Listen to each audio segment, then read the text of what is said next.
Yo, what is good, YouTube, and welcome back to another JC2K video. In today's video, we're ranking the top 10 best budget cards in NBA 2K24 MyTEAM. Before we hop into the video, if you haven't already, make sure you hit that subscribe button. Help me push towards the 14,000 subscriber mark on the channel. I upload every single day, and I would really appreciate it if y'all do subscribe. Without further ado, let's hop right into it. Starting off with the number 10 spot, just want to state first and foremost, I'm not including really free cards on this list, although a couple of these cards can actually be attained for free through grindable content. But none of these cards are actual free cards, and everybody on this list is Sapphire and below. That is what I'm considering a true budget card right now, because that means they are less than 20,000 MT guaranteed. Anyways, without talking anymore, starting off with number 10, got this Robert Pack card. He is a beast, man. Really good. One thing I will mention about this card as well, and I'll talk about it later, because by the way, spoiler alert, LaFonso Ellis is pretty high on this list. This duo makes both of these guys way better. I may make a video on this duo, because this might be your best budget duo for like salary cap, or even just a budget player in the game, because these are already really good budget cards, top 10 cards, and then they get significant important stat boosts and badge boosts as well. But even as a base card, he's got 80 speed, 83 ball, 80 dunk basically, and he's not a horrible perimeter defender. With the boost, he becomes significantly better. Remember, these two cards combined are going to cost you about 10,000 MT, so like, it's pretty good value, to be completely honest. Overall, really good as a whole. And I mean, he's a nice little budget point guard. He can get everything done at a decent level. He's going to do everything pretty well. He's got an okay release as well. Speaking of nice overall budget point guards, World Be Free, much better statistically in most areas than Robert Pack. He's a slightly better slasher, 88 driving dunk, better shooter, a little faster defensively. He's just a slightly better version of a Robert Pack with a couple stats that are a little better across the board. A little more shooting badges, has silver handles for days. Doesn't really have the dunking badge you'd expect with an 88 driving dunk, but it's still nice to know that he can dunk. He is 6'3", which is pretty good size. Not the worst defender in the world. Has a nice release. Not a bad budget point guard either. He and Robert Pack are both pretty decent cards. Wesley Matthews coming in at number 7 for me is an amazing budget shooting guard option. Really good 3-and-D card. 6'5", 6'8" wingspan, decent speed, good shooter. Can dunk wide open, but that's about it. But he's a good perimeter defender. Shooting badges and defensive badges, including silver challenger, clamps and ankle braces, gold off-ball pest, gold catch and shoot, claymore, corner specialist, guard up. Nice fast release. It's on quick. He's not going to do much in terms of shot creation or anything like that, but that doesn't mean he's not a very good shooting guard, and he's cheap as well. Really nice option for a 3-and-D shooting guard.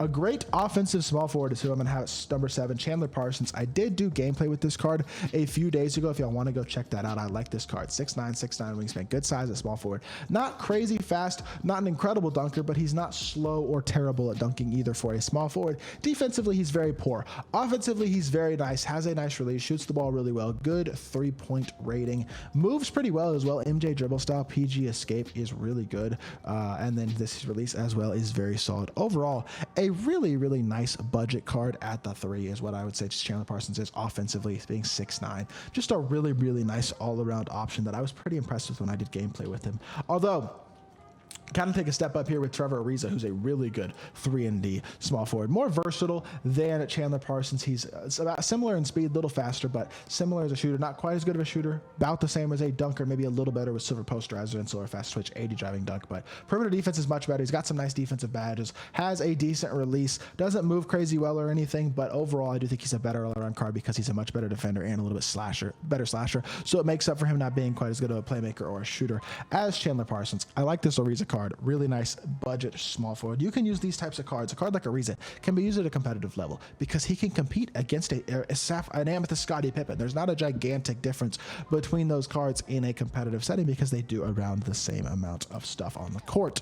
Now, Marcus Camby at number 5, your best budget center in the game. Still believe the budget centers are really weak right now in my team. I definitely think we could use a really nice, like a 70 speed, 73 ball Sapphire center would be absolutely awesome to see this week. But 6'11", 7'2" wingspan, 60 speed, 63 shot 3. It is high enough speed to be decently versatile. He's a very good interior defender, and he can hit a wide open 3. 63 is high enough. Now, his release is bad. He is decently athletic, though. 85 standing dunk, 75 driving, gold anchor, bunch of good gold defensive badges across the board. Has good size, 6'11", a nice wingspan. Release is really ugly, I will say that, but you can hit wide open with this Marcus Camby card. He's the closest thing we have to an elite budget center right now. Having 60-something speed and 60-something 3-ball makes him decent, and he's a good interior defender as well. I mean, if you are in a pinch, this is your best option at the center position. LaFonso Ellis coming in at number 4. Again, another step up here. Really like this LaFonso Ellis card. Did gameplay with him earlier this week and was super impressed. His duo makes him amazing, like really, really good. He's already very good, but it makes him hyper athletic with Hoff posterizer, gives him gold anchor. His duo makes him a monster. But even as an 80 overall, 80 speed, 80 interior, 82 lateral quickness, 80 driving dunk, 73 ball. I mean, he can shoot the ball capably. He's super athletic. He defends on the interior pretty well, has good size, good wingspan at 6'11". The 6'8" is not big for a power forward, but it gets the job done. I mean, I've been using guys like Jason Tatum and Grant Hill at power forward. LaFonso Ellis is just as good, if not better, defensively than those guys at power forward on the interior. Release is not incredible, but it gets the job done. He does have tray escape, which is kind of funny and useful on this card. Overall, really, really like LaFonso Ellis. His duo, like I said, him and Robert Pack, they become really, really good. But even without the duo, they're already very, very solid cards in my team. At number 3, got this Brandon Jennings. He is the best budget point guard in the game right now. Well, at least prior to the duo. Robert Pack, I think Evo'd might be better than Brandon Jennings. But 89 speed and excel, 76 shot 3, 65 driving dunk. He's super fast, great playmaker with gold speed booster, silver handles for days, break starter, unpluckable badges like that. Does shoot the ball decently well, super fast release, Patty Mills release on quick, and has the Curry slide, and for whatever reason, has the Curry or Trey escape as well. I think it's based on this animation. This SIG, actually, the escape is this year, but really good escape, really good behind the back, has that Curry slide and really, really nice movement as well. All of his SIGs combo together really well to make him one of the best shot creating guards in the game, period, not just budget cards, which make him a really, really good offensive point guard and makes up for the fact that he doesn't do much defensively, because a lot of good point guards right now don't do a lot defensively. Jordan Walsh at number 2, y'all have heard me talk about this card a ton, and I am happy to do it again. 77 speed and excel, 74 shot 3, 80 driving dunk, 80 plus in every single key defensive stat except for block.